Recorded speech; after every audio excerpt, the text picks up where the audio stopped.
The cost of avoiding hard conversations is what I'm going to be talking about today in my episode. As you know, most of us don't wake up to be super excited about having a difficult conversation that you know you need to have.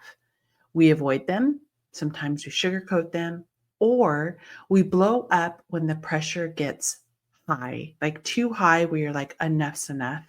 And then you start to say things that you don't mean. But here's the truth that I want you to know, and it is super important. Avoiding conflict costs us more than facing it head on. It costs us the trust, the respect, and sometimes even our own health.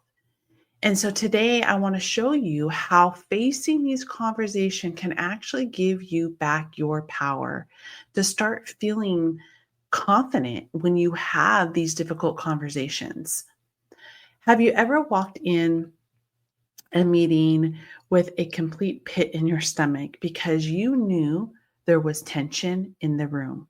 You knew right off the bat that there was going to be conversations that you probably didn't want to face.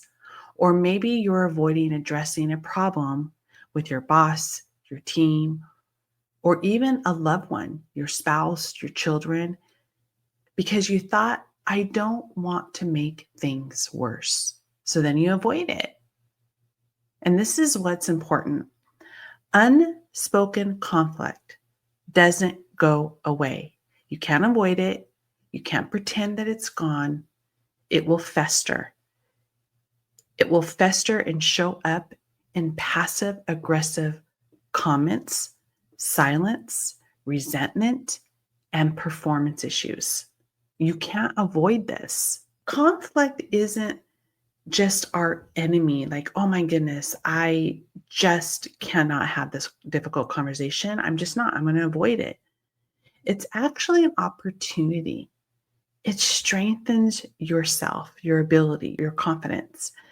The problem is not the conflict itself, but it's how we handle difficult conversations.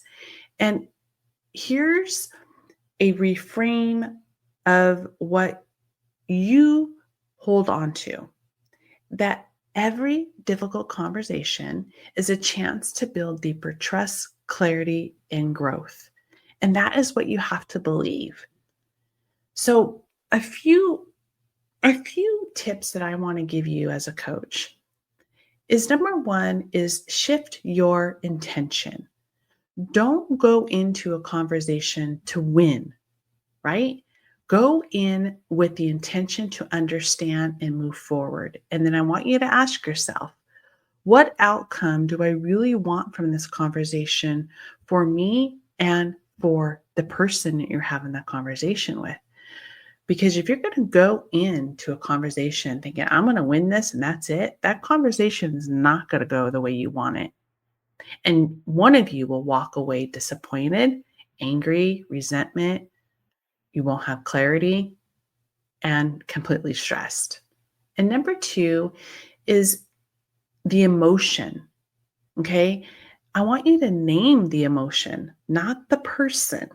So instead of saying you're always unprofessional, try when deadlines are missed. I feel so frustrated because it impacts the team and trust. Instead of going straight between, I always like to say between the eyes, where you're making someone feel uncomfortable and difficult in that conversation. And then it becomes unprofessional. So the small shift keeps a conversation from becoming like feeling attacked. Because the minute you go into a conversation to win, you'll go into flight mode. You will sometimes say things that you don't need to. You're going to attack that person. You are going to make that conversation so difficult that you're going to walk away saying, I'm going to win. But you really didn't win. You just made it difficult. Number three is stay curious, not defensive. So conflict really escalates when we defend. When we go in a conversation and you're already telling yourself, this conversation is not going to go right. You're going to be defensive with the other person. If that other person has something to say, the brick wall is going to go up. You're going to get on defensive mode. And then that's when you start to go defensive and you take things on a personal level. It's so you want to de-escalate when we ask questions.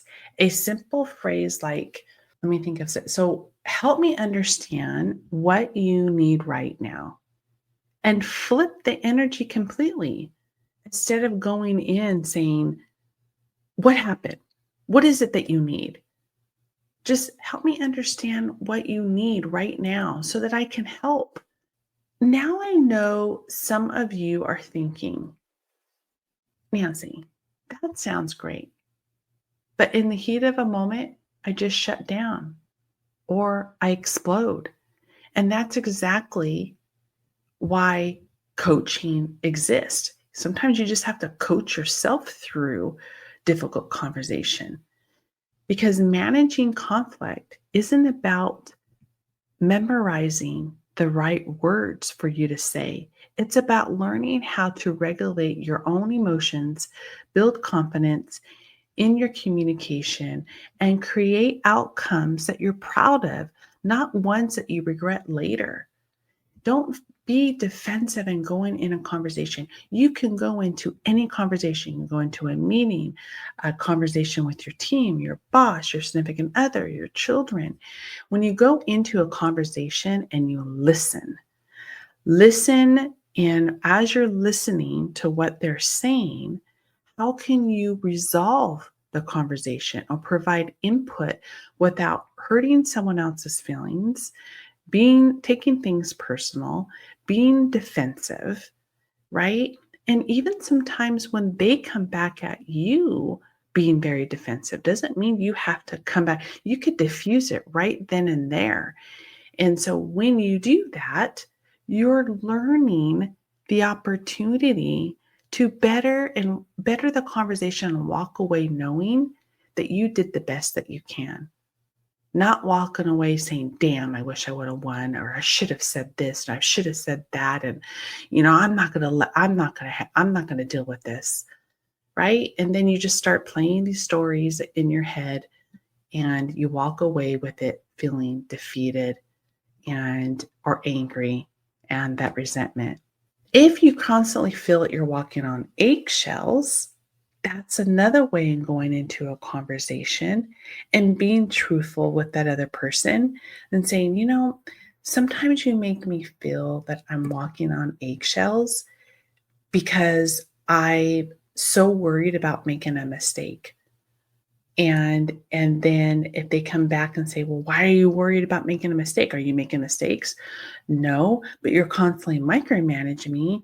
And then I'm feeling like I'm walking on eggshells because you're micromanaging me. And if I do something wrong, I cannot come and talk to you. And so again, it's the other thing in going in a conversation is the body language, the look that you have. If you go in blazing and feeling like you're going to attack, that is what's going to come back. And that conversation is definitely not going to go in your favor. So always remember, conflict doesn't have to tear things apart or tear people down. It can actually be the one thing that builds stronger relationships, healthier teams, and more peace of mind for you. Don't avoid the hard conversations. I want you to learn to lead them. Lead the conversation knowing that you will get what you want, but not in the mind frame that you're going into and saying you're going to win the conversation. And when we have difficult conversation, what do we feel? We feel stress, we feel worry, and sometimes some of us have the anxiety, and we really don't need to go down that path. It is up to you.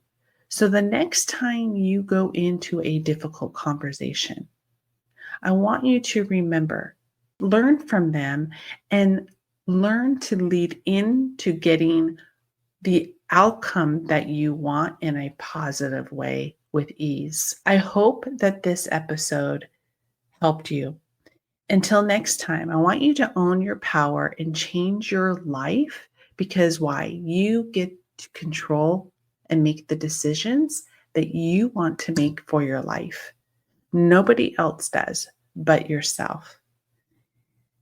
If you like this episode, please share it with a friend. Hit the like button. It really helps me. The more people that love my episode and listen to my episode from the very beginning to the end, it does help build my audience, to help educate and everything that I share with my audience in this episode. Again, I'm so very grateful for all of my audience. I'm so very grateful for all the people that have been following me.